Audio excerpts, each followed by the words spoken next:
When we have two frequencies where one frequency is twice the value of the other, we call the distance between those frequencies an octave. And this effect is additive, of course. So if we have a third frequency that is 4 times the value of the first frequency, then that's a separation of 2 octaves because 4 is 2 times 2.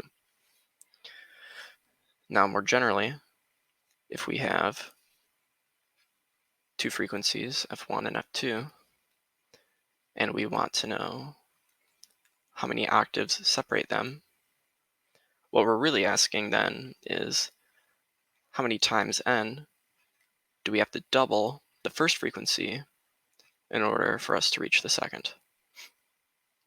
So in order to solve for n here, we can just do a little bit of rearranging of this equation, and we can first divide by f1 to give us 2 to the n equals f2 over f1. And then to get n alone, we can take the base 2 logarithm. So n is the log base 2 of f2 over f1. So if we have, in our case, a starting frequency of 20 hertz and an ending frequency of 20 kilohertz, in the context of what we just discussed over here, when we're trying to find the number of octaves that separates these two frequencies, what we're really asking is how many times would we have to double 20 hertz in order to get to 20 kilohertz?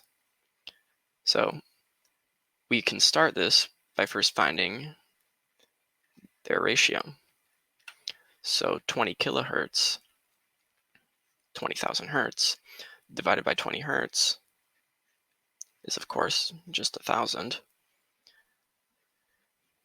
And now we need to know how many times do you need to multiply 2 together to get to 1,000, i.e., what is n such that 2 to the n equals 1,000?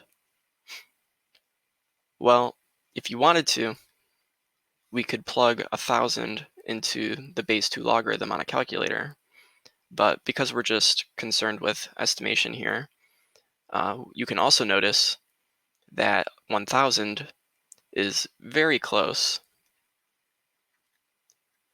to 1,024, which is a pure power of 2. 1024 is 2 to the 10. And therefore, we can say that the distance that separates f1 and f2, 20 hertz and 20 kilohertz in our case, is 10 octaves.